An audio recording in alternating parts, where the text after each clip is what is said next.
সন্তানদেরকে যদি আমি সেইভাবে গড়ে তুলতে না পারি, তাহলে আমরা যতই আশা করি না কেন আমাদের পরিবার, সমাজ, রাষ্ট্র কোনোটাই সুন্দর হবে না।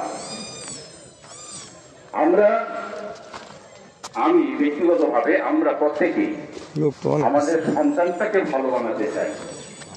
আমাদের সন্তানরা ভালোভাবে লেখাপড়া করে খারাপ পরিবেশে না যায়, আমার সন্তানরা কোনো মাদক সেবী না হোক, সন্ত্রাসী না হোক, এই সকল বিষয়ে আমরা আমাদের সন্তানকে নিয়ে ভাবি না? এটা এটা যদি আমি শুধু আমার ব্যক্তিগত সন্তানকে নিয়ে ভাবি তাহলে তো হবে না।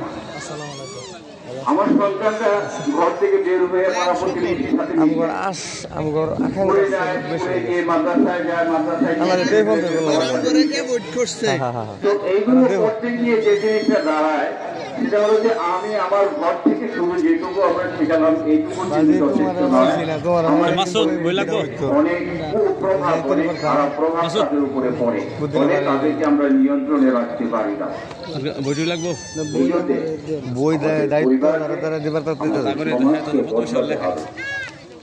সমাজকে পথ দেওয়ার পথ একটাই, সেটা হলো আমি এই কথাগুলো আমার সামাজিক কার্যক্রম থেকে আপনাদেরকে বলছি, হয়তো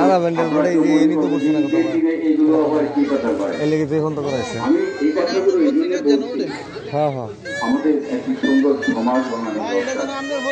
আর এই সুন্দর সমাজ বানাতে গেলে একমাত্র ইসলামী শিক্ষার আর কোনো বিকল্প নাই।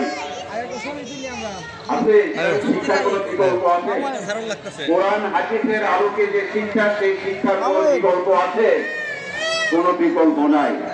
আমাদের কোরআন হাদিসের আলোকে, যেটা আমাদের ইমাম সাহেব একটু আগে অনেক ভালো ভালো কথাগুলো বলছিলেন, কোরআন হাদিসের আলো সমাজকে যত ভালো আমরা চাই, সমাজ তত ভালো কখনো হতে পারে না। আর এটার জন্যেই আমাদের ইসলামী শিক্ষার প্রসার, ইসলামী শিক্ষার প্রসার ঘটাবেন। ইসলামী শিক্ষার প্রসার ঘটানোর ক্ষেত্রে আমরা কিছু বিষয় ভাবছি, আপনাদের কাছে আমি খুব একেবারে অল্প কয়েক কথায় বিষয়টি তুলে ধরতে চাই। সেটা হচ্ছে আমাদের সমাজে ইসলামী শিক্ষার জন্য মাদ্রাসার কি অভাব আছে?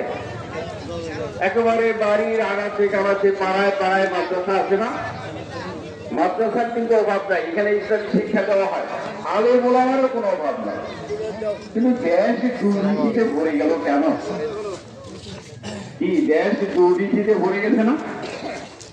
আমরা তো সবাই জানি যে ঘোষ দুর্নীতি, অর্থ আত্মসাৎ করা, সরকারি অর্থ আত্মসাৎ করা, পাবলিকের অর্থ আত্মসাৎ করা, এটা অহরহ চলছে। এটা যেমন এখন আর কোনো ব্যাপারই না, কি চলছে না? এটা কেন চলছে?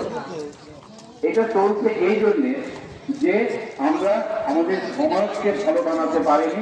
সমাজ অতীতে সমাজ যারা পরিচালনা করেন তাদের চরিত্র, তাদের আচরণ ভালো না হবার কারণে আমরা মুখে যত ভালো ভালো কথাই বলি না কেন, আমরা কিন্তু সমাজকে সেভাবে পরিশুদ্ধ বানাতে পারি না। আর পারি না কারণে আমাদের রাষ্ট্র ভালোভাবে চলে না। কি রাষ্ট্র ভালোভাবে চলে? ভালো একটা মানুষ একটা সমস্যা নিয়ে থানায় যেতে ভয় পায় না? থানায় যেতে ভয় পায় না? থানায় যেতে ভয় পাবে, থানার তারা হচ্ছে মানুষের নিরাপত্তার জন্য তারা সেখানে আছে, অথচ থানায় যেতে ভয় পায়। কেন ভয় পায়? ভয় একটাই, তাতে চরিত্র আপনার আচরণ নিয়ে প্রশ্ন আছে। যে কোনো অফিস আদালতে যাবেন, যাওয়ার পরে আগেই দেখা যাবে সেখানে তাদের জন্য কিছু ওই উপরেই যাদেরকে কিছু না দিলে কোনো কাজ আদায় হয় না। শিক্ষা বিভাগের উচ্চতর পর্যায়ের অফিস আদালতে যাবেন, সেখানে গিয়ে দেখবেন যে উচ্চতর বড় বড় দুর্নীতি সেখানে অপেক্ষা করছে।